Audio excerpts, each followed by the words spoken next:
تو ساتھیو، آج ہے باری ڈرامہ مجھے پیار ہوا تھا کی، جو کہ لو برڈز ماہر اور عریب کی عشق میں گوڈے گٹے دل گردے لے کر ڈوب جانے کی کہانی ہے۔ اور اس سٹوری کی ایک تیسری نکر سعد بھی ہے، جو کہ عشق میں گوڈے گٹے کے علاوہ اپنی عقل بھی وار چکا ہے۔ اسی لیے تو سعد کی لالچی چاچی اور ماہر محبت کے نام پر اسے ٹیشو پیپر کی طرح بار بار یوز کرتی رہیں گی۔ ہر کامیاب مرد اور ڈرامے کی طرح اس ڈرامے کی کامیابی کے پیچھے بھی دو پھپھے کٹنی عورتوں کا کردار ہے۔ غور سے دیکھیں، یہ ہیں وہ دونوں خواتین جنہوں نے ڈرامہ مجھے پیار ہوا تھا کو پھل بوٹے لگوائے ہیں۔ یہ اسٹریٹ بالوں والی اور پیسے کے پیچھے رال ٹپکاتی ماہر کی والدہ محترمہ ہے، جنہوں نے ماہر اور عریب کی محبت کو اپنے شوہر کو دھوکہ دے دے کر پروان چڑھایا ہے۔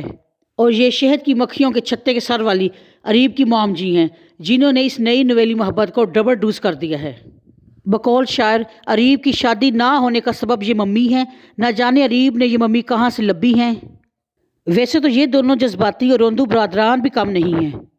نہ یہ چھوٹا روندو ٹسوے بہاتا اور نہ یہ بڑا روندو جذبات میں آ کر ماہر اور سعد کا نکاح کرتا۔ ویسے سعد تو بے خوشی قربانی کا بکرا بننے کو تیار تھا، پر ماہر بیچاری کے تو ارمان سڑ کے سوا ہو گیا نا۔ اور ہماری بیچاری لالچی چاچی ارب پتی داماد کی ساسو ماں بنتے بنتے رہ گئی۔ ویسے ایک بات کی سمجھ نہیں آتی، یہ سعد فیملی کا بار بات پہ غریب کی گردان کرنا سمجھ نہیں آتا۔ ان کے شاندار بڑے گھر، گاڑی اور لائف سٹائل سے تو ہم 80% پاکستانیوں کو یہ بھی امیر ہی لگتے ہیں، یا پھر یہ کوئی وکری ٹائپ کے غریب ہیں، یا پھر ڈائریکٹر بیچارے کو پتہ ہی نہیں کہ غریب لوگ کیسے ہوتے ہیں۔ ڈرامے کی کہانی کچھ یوں ہے کہ ڈرامے میں کچھ لوگ تو محبت کو روتے پیٹتے نظر آتے ہیں، کچھ پیسے اور سٹیٹس کو، اور کچھ اپنا نقلی وگ والا سر پیٹتے نظر آتے ہیں۔ ان انکل کو رونے پیٹنے کو کچھ نہیں ملا تو یہ دنیا ہی کو گڈ بائی کر کے چلے گئے۔ ویسے ان بہن جی کے ساتھ انکل کا اتنی دیر تک زندہ رہ جانا بھی ایک معجزہ ہی ہے۔ اب جناب آنے والی نیکسٹ ایپیسوڈ کی بات کرتے ہیں تو ماہر بیچاری خون کے اور پانی کے آنسو بہا بہا کر اتنا تھک جائے گی کہ وہ اس عظیم سانحے کو مزید عظیم بنانے کے لیے خودکشی کرنے کی بھونڈی کوشش کرے گی، اور یقیناً اپنی اس عظیم کاوش میں کامیاب بھی نہیں ہوگی اور بچ جائے گی۔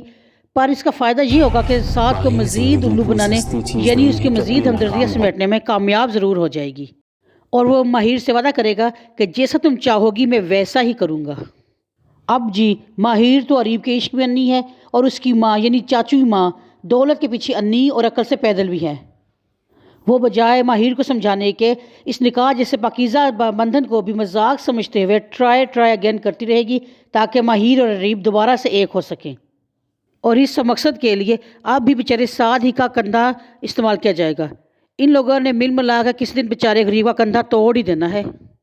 ادھر بیچارہ عریب اپنی صفائیاں دینے کی اور ماہر کو منانے کی کوششیں کرتا رہے گا، اور اس کی مام جی نے انکل ریحان کے کفن کا میل ہونے کا بھی انتظار نہیں کیا اور عریب کی منگنی کرواتی پھرتی نظر آ رہی ہیں۔ اب جس سعد اپنی منہ بولی منقوہ ماہر کو راضی کرنے کے لیے ماہر اور عریب کی شادی کرانے کے لیے کوشش جاری رکھے گا اور خود چین کی بانسری بجائے گا، اور اس سب میں گھر والوں سے ایک بار پھر برا بنے گا، گالیاں کھائے گا۔ شاید اس کی یہ قربانی ماہر کو اس کی طرف مائل کر دے اور ماہر اس کی محبت میں گرفتار ہو جائے۔ اور ہم نے تو پرانی فلموں ڈراموں میں یہی دیکھا ہے، آج تک یہی ہوتا آیا ہے، پر دیکھتے ہیں کہ اس ڈرامے میں کیا ہوتا ہے، شاید کوئی اور انہونی ہو جائے۔ بہرحال اس سب کے لیے دیکھتے رہیے یہ ڈرامہ، اور اگر ہماری ویڈیو پسند آ جائے تو اسے لائک اور شیئر کیجیے، اور ہمارے چینل کو سبسکرائب بھی کیجیے۔ دعاؤں میں یاد رکھیں۔ اللہ حافظ۔